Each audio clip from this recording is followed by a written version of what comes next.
Oh, it's working? Cool. Let's go. Alright. A little bit weird. I don't know why it's doing this, but should be working. Alright. So, making this video because I haven't made a demons video ever, but a lot of you guys play demons, and I interact with demons pretty much very often. It's always one of the armies that I have to think about because people in my local area love to play skew armies. And one of my buddies plays demons, like purely demons for all of 10th edition and the bottom end of 9th edition as well. So what I'm going to cover in this video is going to be some of the changes, specifically to like slashing keeper, a little bit of background in where demons were and like what the strongest demon stuff was, in my opinion, and what was working, I believe, as well. And some of the other builds like corn and stuff that I really don't care about in terms of demonic incursion.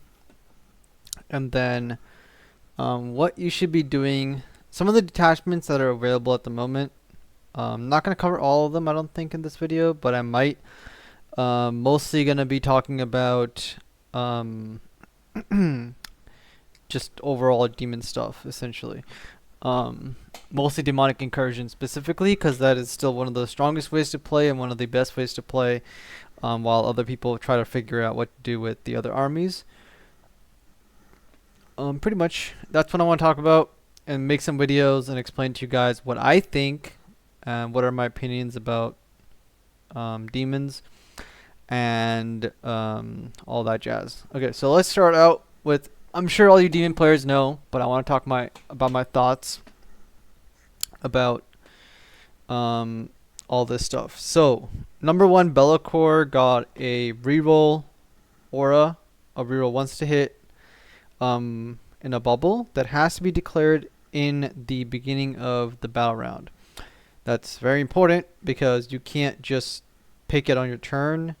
Otherwise, the lone up aura wouldn't exist either. So that's important. Most of the time, I find you do not use the reroll once aura until you're going for like your offensive turn. But against all the games I've played, my opponent is unable to ever utilize that aura because the second, if I'm going first, that is, um, if he's gonna go attack me as a retaliation, and I'm going first, he can't choose the reroll once to hit aura because his whole army will be exposed just because that's how it works in my threat range and stuff. Very rare cases can he actually pick the reroll once to hit aura and then kind of go on the offenses, but it's not a big deal. You only it's okay to not have like 6 1s roll, but otherwise this doesn't really make a big impact on anything. Okay. The next thing. So that's what happened with Bellacore. Okay, so Bellacore kind of just got better. He was an auto include for everybody. He did get more expensive, which I was happy about as a person who has to face Bellacore. And that's kind of that. So Bellacore is auto include in most demon list, if not in every single demon list. Period. He did go a bit more pricey, so if I was making a list myself, I maybe don't include him in like something like a corn detachment where I want just a lot of stuff and I'm playing the primary and being very offensive. While in any other army, I basically take him so that I don't have to be shot, except for the Zenith detachment where I can just be behind walls and shoot people indirectly. Okay, so that's Bellacore. The other thing that changed is the Bloodthirster. Oh, and Bellacore also went to T11, which is big. Because demons were T10, that was a perfect breakpoint for a lot of armies to get meltas or weapons that were strength 10. Now that you're T11, all of those weapons, which is basically 90% of the guns in the game, are strength 9 or strength 10 power level, and they're basically obsolete against Bellacore and any red greater demon, which is very unfortunate. It basically does bolster demons a little bit more. If that little tiny T11 change did not happen, demons would probably fall in win rate by like another like 5% immediately. That one toughness actually makes a big difference, because a lot of the multi-melta factions that can get +1 to strength, pumping it to strength 10, now is completely irrelevant, which I very much hate, because it's kind of what GW does, where they tell you, hey, this is the thing that we agree on of what, like if you're taking a loan out of the bank, this is how much you got to pay every month. And the GW just says, hey man, we're no longer strength 9 melta, strength 10, and you can go to strength 10 and even that out with your detachment choice. Now the multi-meltas and meltas are basically obsolete completely. So you're just not going to hurt these monsters with anything in the game that's not strength 12. And that's pretty much it, which is not nice. Okay, so they kind of change their view on it. They kind of mess with stuff. I'm not a fan of that. Anyways, Bloodthirster change. Toughness 11 stayed exactly the same. Nothing else. So he doesn't really change, but you're seeing him being played in a lot of like Shadow Legion, and in the with the enhancement in Demonic Incursion. It's still an optimal choice. Well, it's still a good choice, but remember guys, before Salaxi and all these things got nerfed, the Bloodthirster was like completely garbage. Okay? So because he was completely garbage before we got nerfed, that doesn't automatically make the Bloodthirster very good. It still makes it completely garbage. Okay? But it is like around 300 points, and you can now use it as a cheap throwaway piece, which is what it was doing before. It would go and kill something, then die. You can still use it as a, well, it's not that cheap, but a cheapish throwaway piece that your opponent then has to try and kill. So it tanks a lot of hits sometimes, most of the time. Other times, it just explodes from 3 meltas or a charge. But my point is that if you're going to use it as a hammer and then you're going to pretend that it's dead to you, you don't care about it, you can still take one. Especially if you take it with the enhancement. If you take the Fate Thirster that teleports out in Shadow Legion, that's totally fine. You'll get to play with your big toy for multiple turns, if not the whole game. Okay, then we go down to, let's see, the Great and Clean one and Rodigus. So the Great and Clean one got to T13 now, even more durable. He's still broken with the 4-up Funeral Pain, so if you're playing that detachment, run him. As I've been saying for all of this edition, stop chucking the Great and Clean one like a Pokeball, just like, I choose you, GOE, and it's like, okay, and then he fucking explodes because your opponent just charges him, or points every single gun they have and kill it, okay? Or for once in your life, you roll like bad on invuls and you fail like 5 invuls and you don't make all of your Funeral Pains and it dies because you're used to making every single 4+. That can happen, so don't live in the fairy tale land. Don't live in averages. Just because you live with like 4 or 5 wounds, stop losing more than half of your life just because you wanted to put him on an objective. Okay, just play the game a little bit slower. Keep your GUO at maximum health. Okay, and then use him as a later piece to come in and be an anvil later into the game where your opponent doesn't have access to deal with him anymore. Rodigus is something that, you know, I'm sure you guys have thought about running. It's a good tech piece into like Necrons and anything that has 1 OC, or yeah, ACDC bricks, where if someone's trying to hoard you out, you can just run into them, put yourself on the objective, make them OC 0 is your best chance, and then just hold the objective or deny your opponent the objective and keep on trucking. He's also T13, so again, a huge breakpoint. Nothing in the game is basically going to hurt this thing, but the main issue is your meltas and stuff, or we're running on 5s. Unlike Bellacore and the Bloodthirster, the meltas are still winning you on 5s, so if you do fail like a couple of those in melta range, your Rodigus will just explode. And if you fail twice as many, your Great and Clean one will explode. So That's pretty much my take on those guys. Nothing else really changed. As far as I can tell, Beast of Nurgle has Scout 7, which is, or Scout 6 or whatever, which is very nice.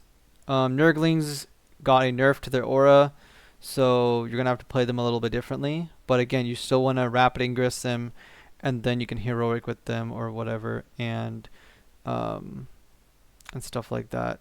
Okay, that's pretty much all the units. Oh, and obviously the ones that got nerfed. So, Shalaxi Hellbane, okay, and the Keeper of Secrets. We're just going to put them in the same boat. Let's start with the Keeper of Secrets first.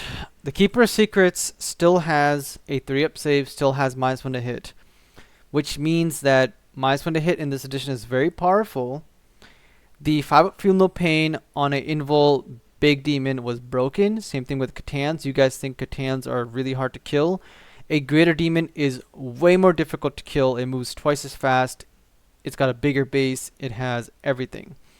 Okay, so you really do not want to give a model like this a Feel No Pain. It was broken. People like won with it, abused it, whatever. It's finally brought down to sanity levels. The Keeper of Secrets is still playable, right? I expect it to go down in points a little bit more, but I still think you can take one, especially if you take the Feel No Pain enhancement in Incursion where you heal up, because you don't want to send it out like you guys usually do, where turn 2, turn 3 comes around, you go rapid ingress, charge, teleport, charge, send your army into your opponent's face. No, I want you to wait till the bottom of turn 3 to either rapid ingress it in or send it in at the end of turn 3. So on your opponent only has round 4 and 5 to kill it, not round 3, 4, and 5 to kill it. So that's a big thing, okay? With the -1 to hit, you can actually survive with reroll once to your invul saves. You'll actually live. Having a 3-up save will actually help you out in surviving against a lot of things, especially with cover.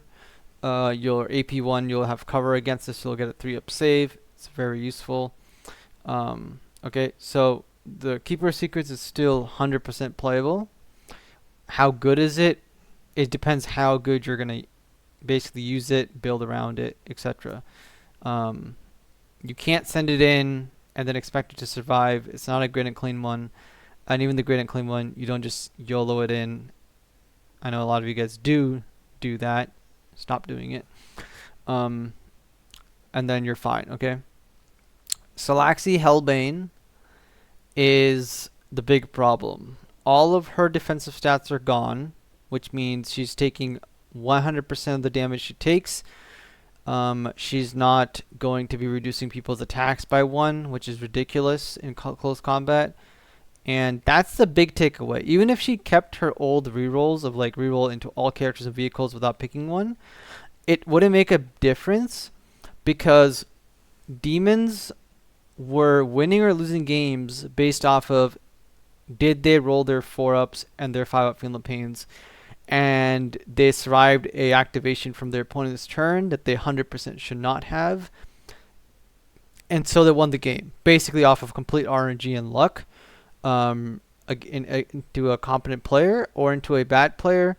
The bad player just didn't know how to deal with the stat check, okay? But into a good player, they walked up their Shalaxi, they saved 80% of their invul saves. They saved, 80% of the damage that went through, like 12 damage turned to like 4 damage for Feel No Pains, and they just tanked the world, okay? That world does not exist anymore for demons except for the Great and Clean one. And the Great and Clean one, even if it survives, the main thing is that the Great and Clean one doesn't exactly murder your opponent's entire army or moves at the speed of light. This Great and Clean one did get a buff to its offense in being higher strength now. That's totally fine. But Chilaxi does not have the durability she once did. So she's basically a Bloodthirster. If she goes in, the next turn she's dead. If Bloodthirster goes in, has no Feel No Pains, is dead. If Keeper of Secret goes in, has the -1 to hit, has a little bit of a better save, can survive, especially if you give her the the healing enhancement. So you can keep her back till like turn 3, Rapid Ingress her in, or Deep Striker, whatever you want to do. Go in, kill something. I recommend you Rapid Ingress her in a more vulnerable position, because then your opponent has to dedicate some random shooting to it, which they probably were keeping around for something else.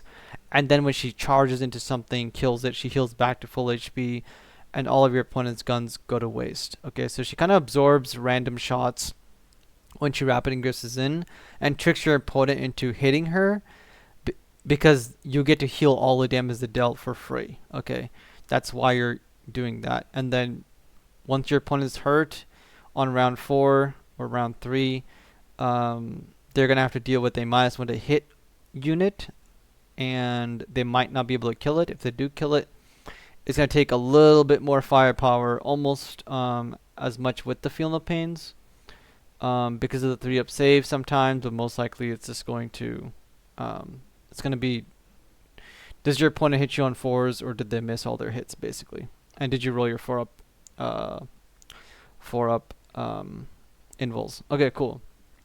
So that's pretty much that. The history of demons, the best demon lists, and the broken combo that demons are winning off of in 10th edition was having a 4-up invul on a high toughness model with about 18 to 20 wounds, and then having a Feel No Pain on top of that, and then, you know, using the 1 CP to reroll invul saves. But basically this whole combo package of toughness, Feel No Pains, 4-up invul, complete RNG skew is what demons are winning their games off of. Most of you guys play demons, and you guys won or lost your games because you either tabled your opponent in 2 turns and there was nothing they could do about it, and it was very fun for you to do that, or you were like, oh, I'm gonna get rolled over now because I didn't make my charge, or I failed to kill something, and then your opponent just whiffs into you, or you make all of your invul saves and all of a sudden she actually lives with like 6 wounds or takes 0 damage when she should have been dead.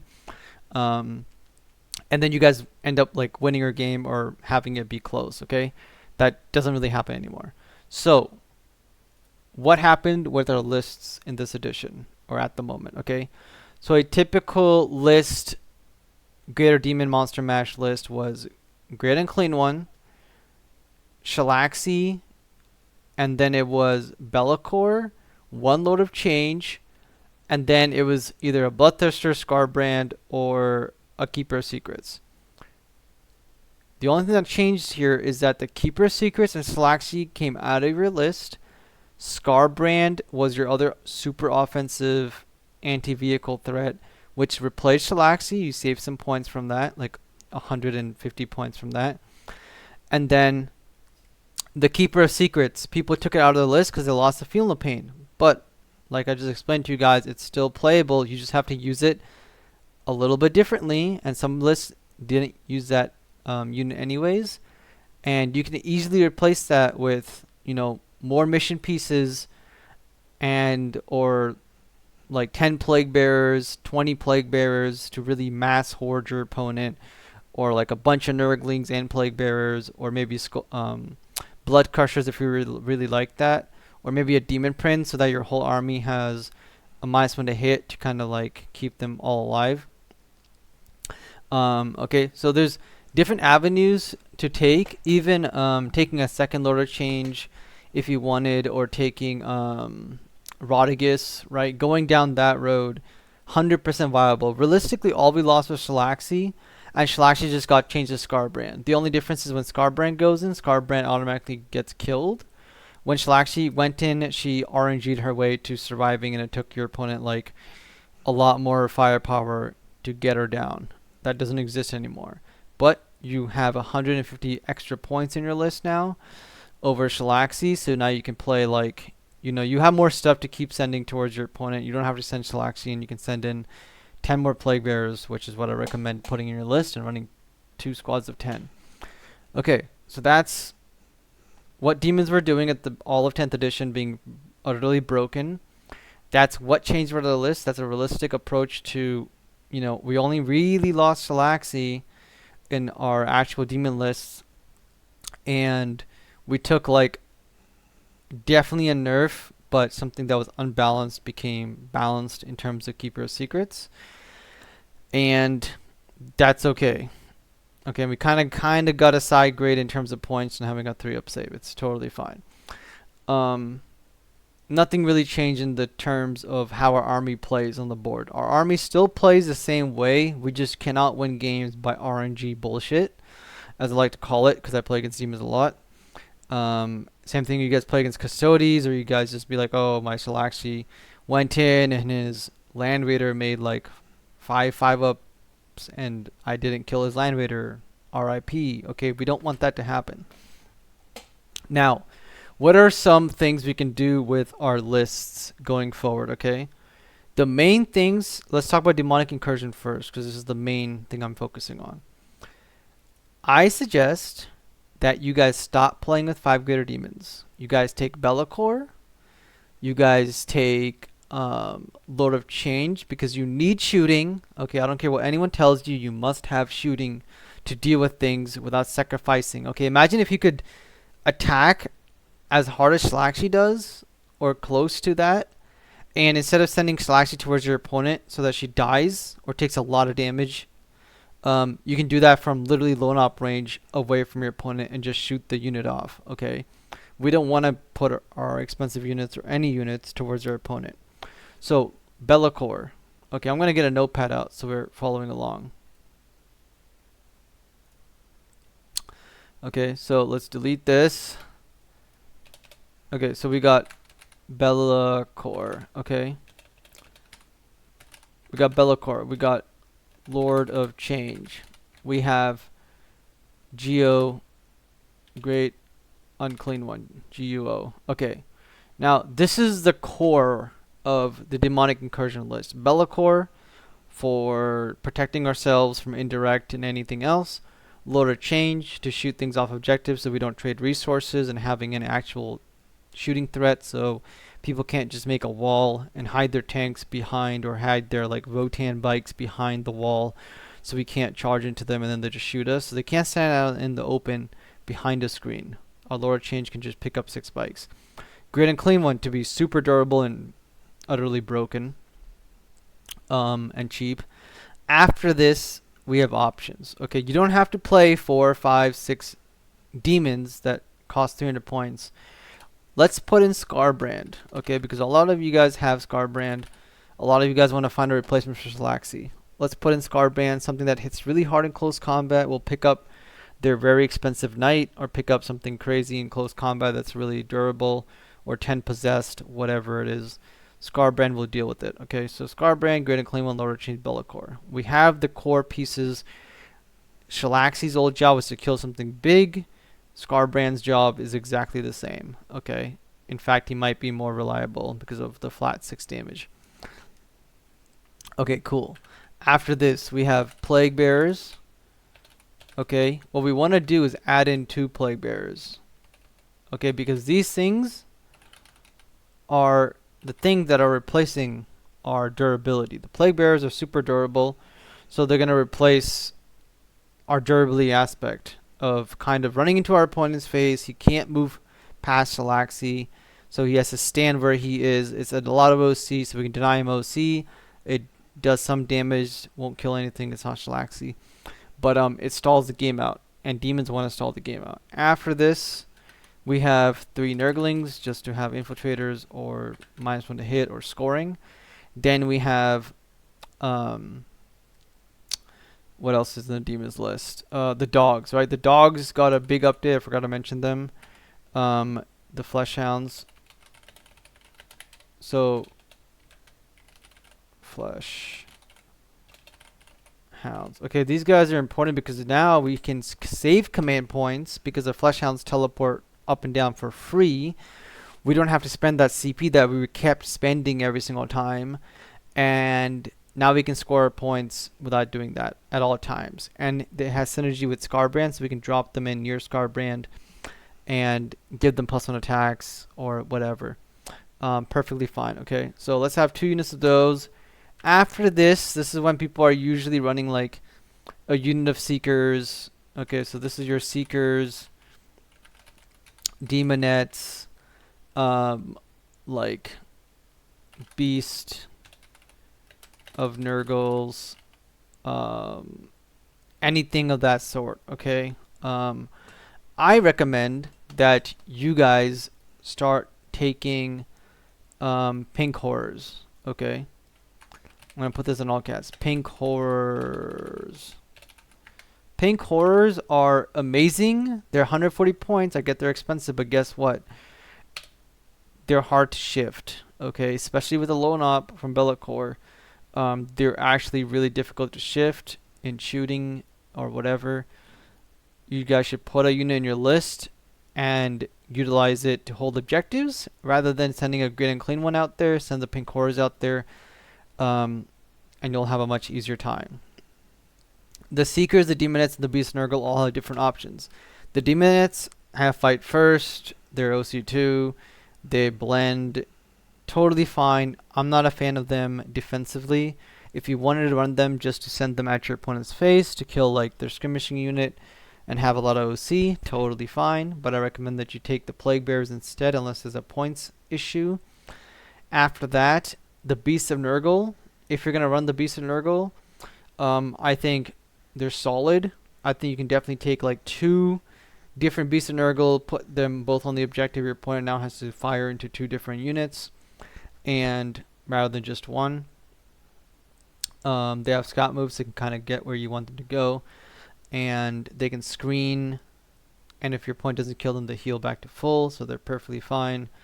They have some close combat, but basically they're a solid option, especially as they're pretty cheap. They're basically Nurglings that actually do something and have OC. Seekers have scout move. They can move block. Totally fine.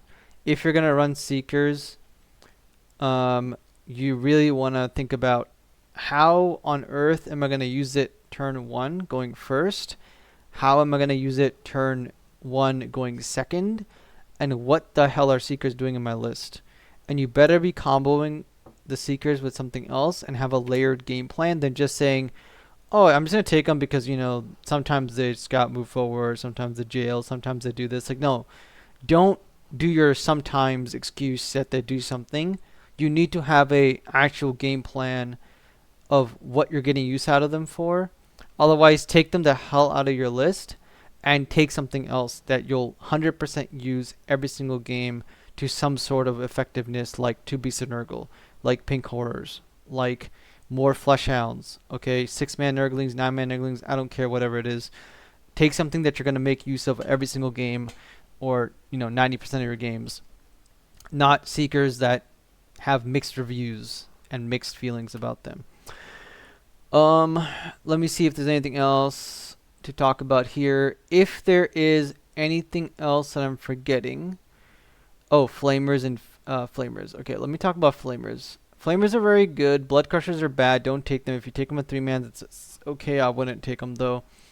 If you're gonna take Screamers Screamers, these guys are okay for fast moving guys who can do actions. Okay, so Screamers, 9 all caps. Screamers are okay depending on points and stuff, and then Flamers. Okay, we're gonna write Flamers in all caps because Flamers are actually useful.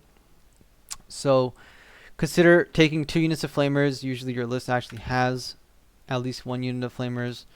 Okay, so Flamers. Okay, that's like the list. This is all extra. So play around with this. I recommend Pink Horrors. I also recommend that you take 2 Plague Bearer units for sure. Okay, now there's one other unit that I haven't touched on yet, which was a crowd favorite. That unit is, where is it?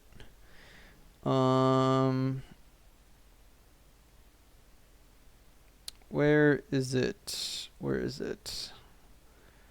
Where the hell did it go? It's not battle line. It's not a character. Okay, I don't know where it is, but the big walking thing. What is it called, dude? I'm like totally like forgetting what it's called right now. data sheets are not even here. Skull Cannon. Okay, I don't remember the name. I'm gonna start talking about it, and the name's gonna come to me at some point. Basically, oh, the Soul Grinders. Okay, the Soul Grinders, which I don't know why they're not here, but sure. The Soul Grinders are something that people running like 2 of, 3 of, 1 of. Okay, a lot of people running 2 of in every single list. The Soul Grinders are not in caps. Soul Grinders. Okay, Soul Grinders. This is just another T11 durable unit to stat check people with. Okay, if you're going to take a Soul Grinder, take 1. Why do I take 1? The Soul Grinder plus the loader change shooting the same target will basically 100% kill it, or be extremely reliable into killing something that's maybe not a Land Raider with -1 to hit and cover in AOC, okay? So the Soul Grinder will actually kill something. The more important part is a lot of you guys just sent Scarbrand, Great Unclean One, into, or Shalaxi into something that was on an objective that you couldn't shoot dead. You had to charge it. You had to out OC it. Okay, the Soul Grinder is OC5. Send the Soul Grinder in. It's literally way cheaper than a Greater Demon. Okay, send it in. Go hit something and has close combat and hurt the opponent with shooting in close combat. Should kill whatever you want to kill, or at least relatively hurt it. If you need extra firepower, you have loader change. You have whatever you need. So take 1 Soul Grinder, okay? If you want something that's kind of like a Greater Demon.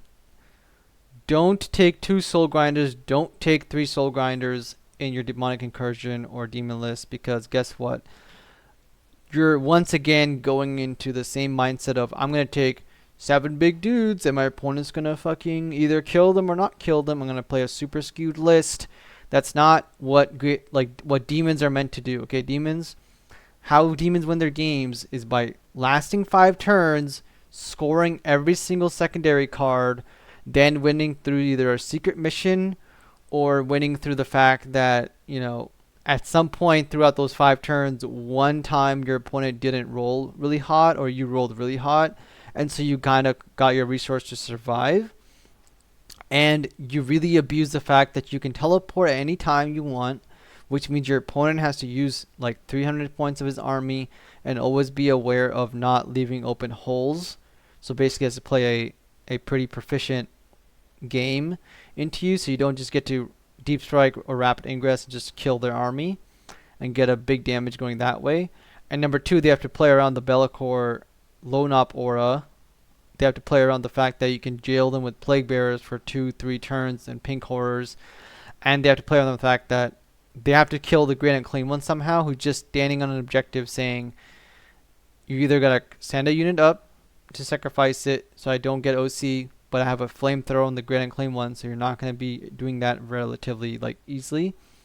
And then on top of that, the base is so big you might not be able to get enough guys on it, and good luck trying to kill me, okay? But again, don't send it on turn 1, send it out on turn 2 or whatever, and keep it alive as long as you can. The longer the Great Unclean One survives, the better it's going to be for you. Okay, cool. That's demons, okay? So lower the amount of big stuff you're taking, take more small things, score more points, take 2 units of Plague Bearers. They're really, really, really strong. And test out the Pink Horrors. More board control. You want to play the board control game. You want to play the OC game.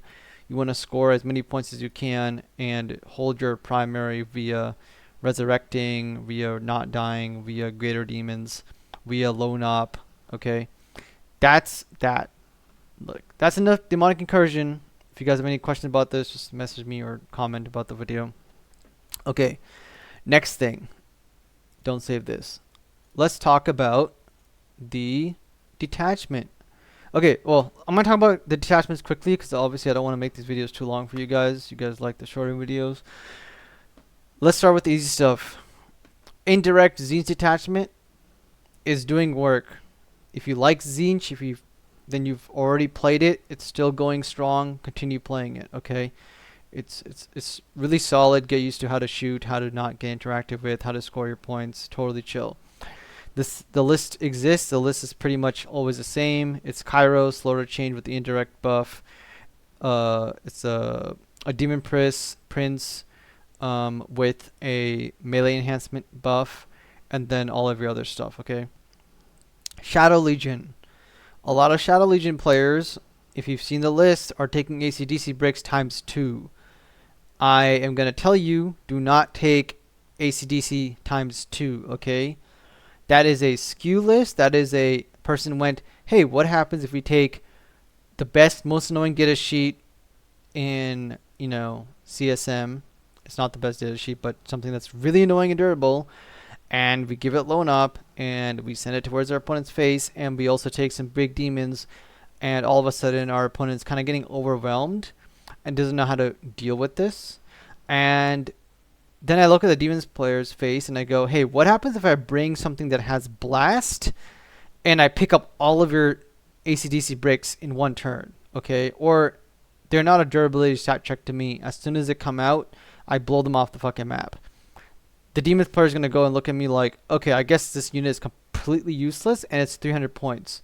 So if I charge it into you, I'm going to get blown off the map. If I don't charge it into you, you can deep strike like 5 Votan Terminators, 10 Votan Terminators, pick up the entire unit with ease, and have a good time, okay? So don't take double AC/DC. If you want to run one AC/DC brick as a technical piece, go for it. Play more toolboxy.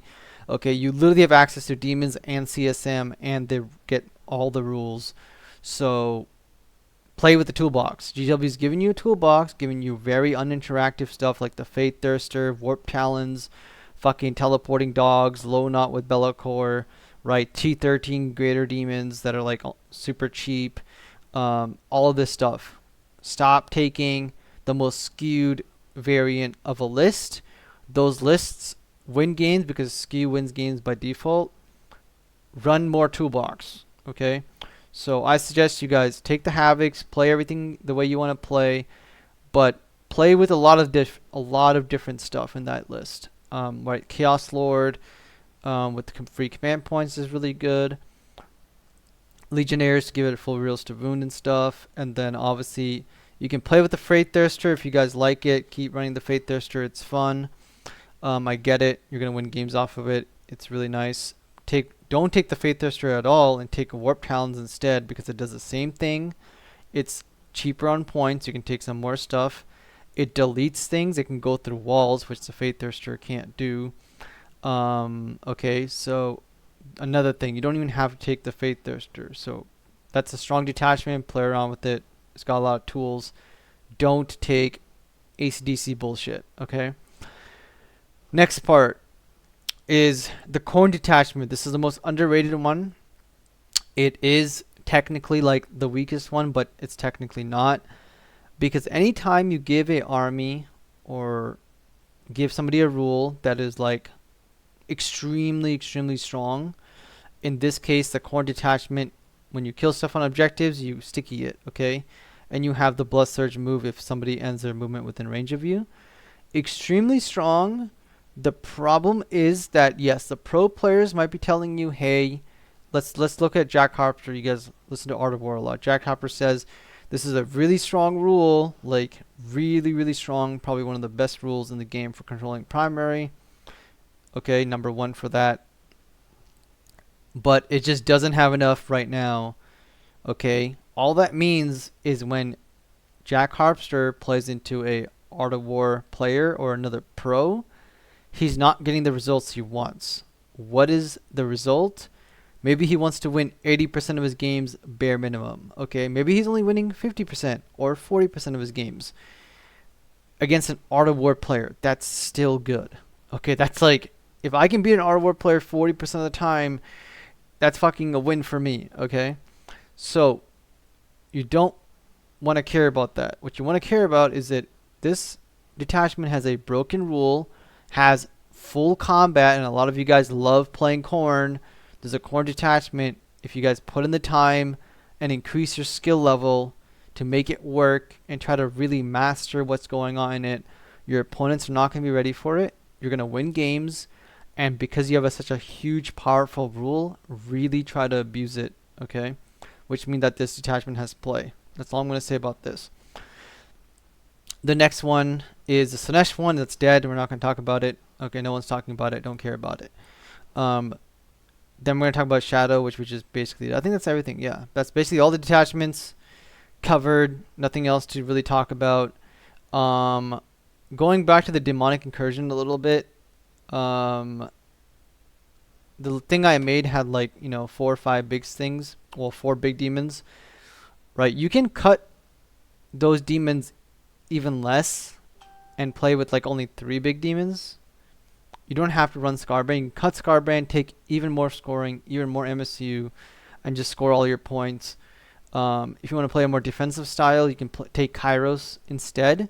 Kairos gives you basically a free CP every single turn. You'll be swimming in command points because you don't have to use 1 CP up and down for the dogs. They do it automatically. Score all your points. You don't have to use 1 CP for rerolling ones on invul saves because you don't have Shalaxi or Keeper with Pains. And you're not sending Great Unclean One out there to die. So you don't have to spend command points on that.